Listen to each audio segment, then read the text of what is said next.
여러분, 지난 20년간 인터넷 세상을 지배해온 거대 기업들 있잖아요? 어쩌면 그 시대가 저물고 있는지도 모릅니다. 왜냐하면 지금 디지털 세계의 판을 완전히 뒤집어 놓을 새로운 지배자가 등장하고 있거든요. 아니, 우리가 매일 쓰는 이 앱이랑 웹사이트가 사라질 수도 있다? 혹시 이런 상상 해보셨어요?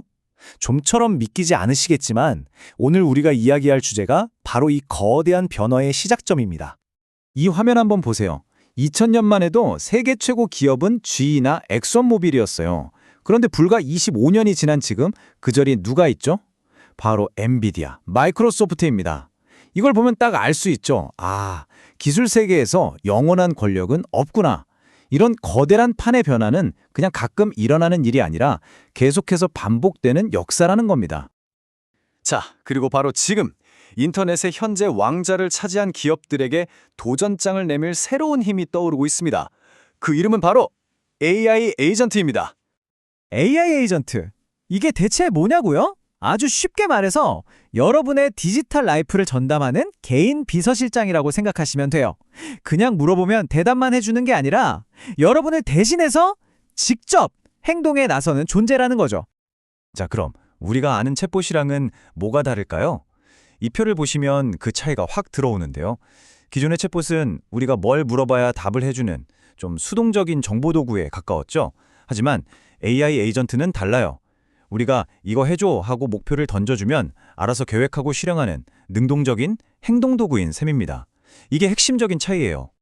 그럼 에이전트는 어떻게 혼자서 일을 처리할까요? 바로 이 3단계 과정을 따르는데요. 먼저 우리가 뭘 원하는지 목표를 인식하고요. 그 다음엔 그 목표를 달성하기 위한 여러 단계의 계획을 세웁니다. 마지막으로 그 계획을 완수하기 위해 여러 앱이나 서비스를 동원해서 직접 실행에 옮기는 거죠. 정말 똑똑하고 강력하지 않나요? 그러니까 이게 그냥 새로운 기능이 추가됐네, 이 정도 수준의 이야기가 아니라는 겁니다. 삼성증권의 글로벌 AI 바이블 리포트에서는 이렇게까지 말해요. 에이전트 AI는 지난 20년간 우리에게 익숙했던 플랫폼 경제 자체를 대체할 것이다. 와, 이건 정말 완전한 경제 패러다임의 전환을 의미하는 거죠. 자, 그럼 이게 어떻게 우리가 지금껏 당연하게 여겼던 플랫폼 시대의 종말로 이어지는 건지 한번 자세히 들여다볼까요? 이 그림이 앞으로의 변화를 아주 잘 보여주는데요. 지금까지는 기업이 소비자한테 직접 물건을 파는 이른바 D2C 모델이었잖아요. 그런데 앞으로는 중간에 에이전트가 끼어드는 D2A2C 모델로 바뀐다는 거예요. 이게 무슨 뜻이냐면 이제 기업들은 소비자인 우리 눈에 들려고 애쓰는 게 아니라 우리 취향을 100% 꿰뚫고 있는 우리 개인 AI 에이전트의 간택을 받기 위해 경쟁해야 한다는 거죠. 완전히 새로운 게임의 룰입니다. 이걸 바로 리포트에서는 플랫폼 3.0 시대라고 부릅니다. 생각해보면 처음 인터넷이 나왔을 때 웹브라우저가 플랫폼 1.0이었고 스마트폰이 나오면서 앱스토어가 2.0 시대를 열었죠. 그리고 이제는 AI 에이전트가 우리가 디지털 세상과 만나는 가장 중요한 창구가 되는 바로 그 플랫폼 3.0 시대로 들어서고 있다는 겁니다. 그렇다면 이 어마어마한 변화, 어디서부터 체감하게 될까요? 가장 먼저 그리고 가장 크게 바뀔 곳은 바로 인터넷의 심장부, 우리가 정보를 찾는 방식, 바로 검색입니다. 구글이 어떻게 바뀌고 있는지를 보면 미래가 딱 보입니다. 예전처럼 그냥 파란색 링크만 쭉 나열해주는 게 아니잖아요. 이제는 질문의 진짜 의도를 파악해서 정보를 보기 좋게 요약해주고 한 걸음 더 나아가서 제품 비교는 물론이고 구매까지 한 화면에서 끝내주는 그런 개인화된 에이전트로 진화하고 있는 거죠. 검색, 다음 타자는 바로 우리가 온라인에서 물건을 사는 방식, 즉 전자상거래입니다. 이 분야 역시 거대한 혁명을 앞두고 있어요. 이걸 이커머스 3.0이라고 부르는데요. 상상해보세요.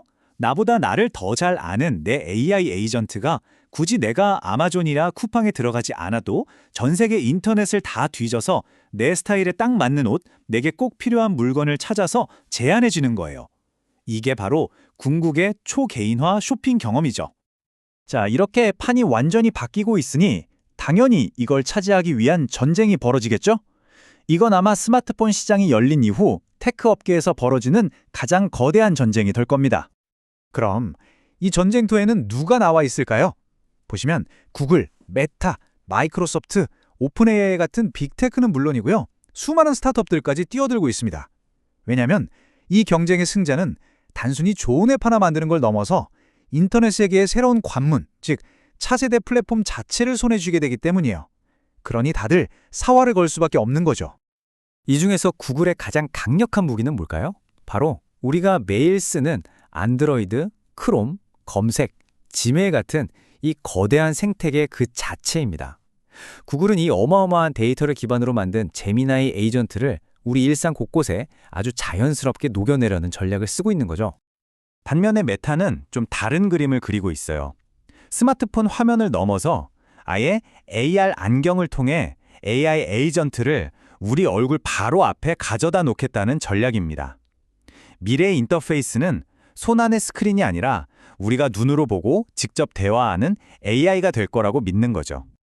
그리고 이 전쟁은 미국만의 이야기가 아닙니다. 중국도 굉장히 발빠르게 움직이고 있는데요. 이 표를 보시면 재밌는 게 미국은 주로 업무나 생산성 쪽에 집중하는 반면 중국은 슈퍼앱을 중심으로 일상생활 서비스에 파고드는 서로 다른 전략을 취하고 있다는 점입니다. 정말 흥미로운 글로벌 경쟁 구도죠. 자, 그럼 이제 이론적인 얘기는 그만하고 그래서 이 AI 에이전트라는 게 우리 일상을 구체적으로 어떻게 바꿔놓을지 실제 사례를 보면서 한번 느껴보시죠. 이 화면 좀 보세요. 비자에서 만든 시제품인데요.